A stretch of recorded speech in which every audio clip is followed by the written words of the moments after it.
Starting में हम देखते हैं इचिगो खुद से बोलता है, मुझे अभी कुछ भी रियल नहीं लग रहा है।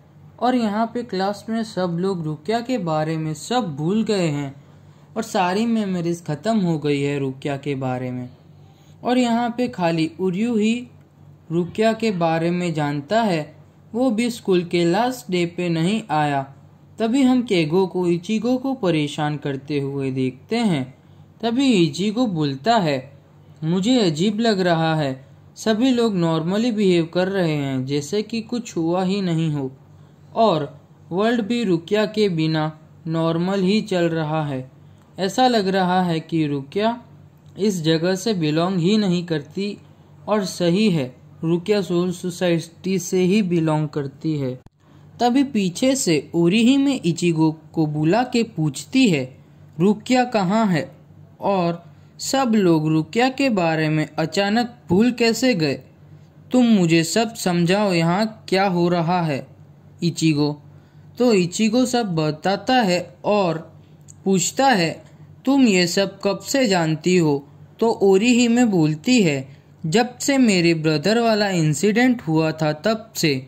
मैं तुम्हें किसी इस सब के लिए थैंक यू बोलूं?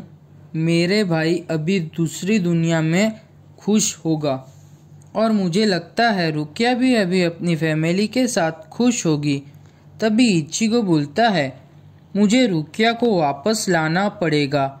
तभी ओरिहिमे पूछती है, तुम क्यों रुकिया को वापस लाना चाहते हो? वो वहाँ पे हैप्पी है। तो इचिगो बोलता है, रुकिया अभी बहुत बड़ी मुसीबत में है, मुझे पता है उसे बचाने नहीं गया तो वो मर जाएगी। तो ओरिहिमे बोलती है, मुझे पता है तुम्हें अपने माइंड बना लिया है इचिगो। तो इचिगो बोलता है, मुझे पता है तुम यहाँ हो और तुम यहाँ से ही बिलोंग करती हो रुकिया। तभी इचिगो ओरिहिमे को थैंक यू बोलता है। तभी वहाँ चैड और ओरिहिमे को वही ब्लैक कैट पीछे से देखती है।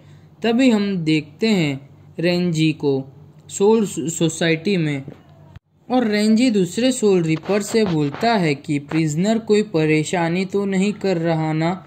तो रुकिया बोलती है, मैं कोई परेशान नहीं कर रही। तो रेंजी बोलता है, तो तुम खाना क्यों नहीं खा रही हो? तो रुकिया बोलती है, मुझे भूख नहीं है इसीलिए नहीं खा रही हूँ मिस लिeutenant। तो रेंजी बोलता है, मुझे पता चल गया, मैं लिeutenant हूँ इसीलिए तुम परेशान कर रही हो ना? तभी रुकिया रेंजी को परेशान करती है और रेंजी गुस्से में बोलता है, तुम्हें ऐसे बिहेवियर के लिए सज़ा मिलनी चाहिए। तो रुकिया रेंजी से पूछती है सीरियस होके, मैं सच में मरने वाली हूँ रेंजी? तो रेंजी बोलता है, हाँ तुम मरने वाली हो। तो रुकिया बोलती है, ठीक है फिर कोई बात नहीं, मुझे मेरी मौत मंजूर है।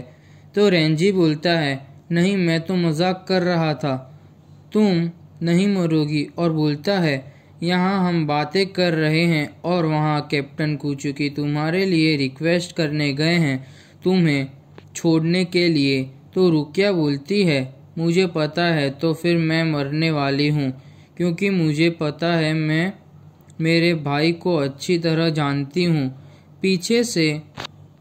पिछले 40 साल से मैं कुचुकी क्लैन में अडॉप्ट हुई हूँ और मेरे भाई ने मेरे से आज तक बात नहीं की अच्छी तरह।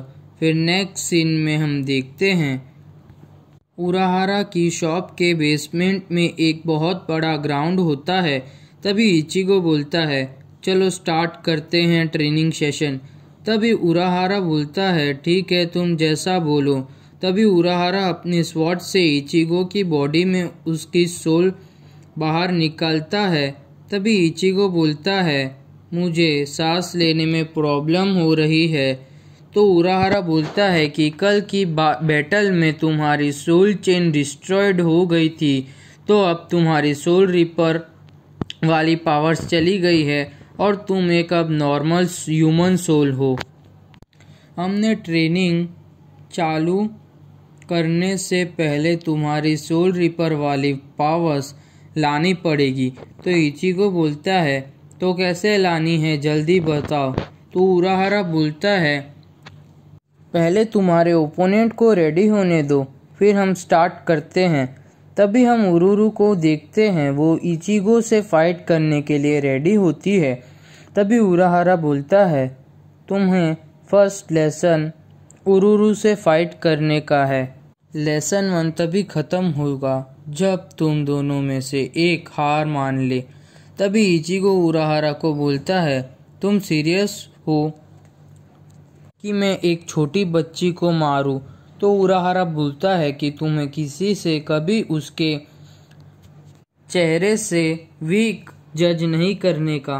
तभी उरुरु इचिगो को सेफ्टी के लिए सेफ्टी किट देती है, पर इचिगो उसे नहीं पहनता। तभी उरुरु इचिगो को एक पंच मारती है तो इचिगो दूर जाके गिरता है।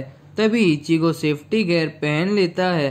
तभी इचिगो उरुरु से भागता है और इचिगो मन में बोलता है मैं इतनी देर से भाग रहा हूँ और मुझे थकान महसूस नहीं हो रही, तो मतलब मेरी स्पीड वापस आ गई है। अब मैं उरुरु के अटैक को डॉज कर सकता हूँ। तभी इचिगो उरुरु का पंच डॉज करता है और उरुरु से फाइट करने लगता है। तभी उरुरु इचिगो को एक किक मारने वाली होती है। तभी उराहारा उरुरु के किक को रोक लेता है और इचिगो को बोलता है कॉन्ग्रेचुलेशंस, तुमने फर्स्ट लेसन क्लियर कर लिया है। तभी इचिगो पूछता है मैं तो हार गया, तो मैंने कैसे ये क्लियर कर लिया? तो उराहारा बोलता है मैंने तुम्हें जीतने के लिए नहीं कहा था, लेसन को क्लियर करने के लिए। तभी उराहारा इचिगो से पूछता है तुम्हें अभी भी सांस लेने में प्रॉब्लम हो रही है? तो इचिगो बोलता है नहीं, अभी नहीं हो रही है। तभी उराहारा बोलता है उसका मतलब है तुमने अपनी स्पिरिट एनर्जी को कंट्रोल कर लिया। तभी हम देखते हैं टेसा इचिगो के सोल चेन को काट देता है। फिर हम नेक्स्ट सीन में योरुइची को देखते हैं, वो बोलता है चैड और ओरिहिमे को कि अभी तुम्हारी पावर को समझेंगे और तुम स्ट्रांग बनोगे, क्योंकि अभी इचिगो सोल सोसाइटी जाने के लिए तैयार हो रहा है। वो अभी तुम दोनों पर है कि तुम्हें स्ट्रांग बनना है या अपनी दोस्त रुकिया को बचाने के लिए। अगर स्ट्रांग बनना है तो मेरे साथ चलो। तो चैड और ओरिहिमे जाते हैं उर्यू के पास और उससे पूछते हैं तुम हमारे साथ ट्रेनिंग करना पसंद करोगे? तो उर्यू पूछता है तुमने मुझे कैसे ढूंढा? तो ओरिहिमे बोलती है योरुइची ने तुम्हारे ऑरा को ढूंढा। तभी योरुइची उर्यू को बोलता है मैं योरुइची हूँ। तो उर्यू डर जाता है कैट को बात करते देख के। तभी उर्यू बोलता है मैं नहीं आ सकता तुम्हारे साथ, मैं यहाँ अकेला ट्रेनिंग करने वाला हूँ। तभी हम इचिगो को देखते हैं, वो बोलता है मुझे लग रहा है कि मैं मर रहा हूँ। तो उराहारा बोलता है हाँ तुम्हें सही लग रहा है, जब एक बार चेन बॉडी से अलग हो जाती है तो तुम वापस अपनी बॉडी में नहीं जा सकते। अगर तुम्हारी चेन तुम्हारी चेस्ट तक पहुंच जाएगी तो तुम हॉलो बन जाओगे। अगर तुम्हें हॉलो नहीं बनना तो तुम्हें सोल रिपर बनना होगा। उसके लिए तुम्हें इस गड्ढे में से बाहर आना होगा। तो इचिगो बोलता है इतना बड़ा गड्ढे में से कैसे बाहर आऊँगा? तो उराहारा बोलता है कि मैं तुम्हारी जगह होता तो मैं आर्ग्यू नहीं करता तुम्हारे साथ। तुम्हारे पास ज़्यादा टाइम नहीं है, खाली 72 आवर्स ही है वहाँ से बाहर आने के लिए। अगर तुम टाइम से बाहर नहीं आए तो तुम हॉलो बन जाओगे और हमारे पास और कोई ऑप्शन नहीं होगा फिर तुम्हें मारने के अलावा। तभी एपिसोड ख़त्म।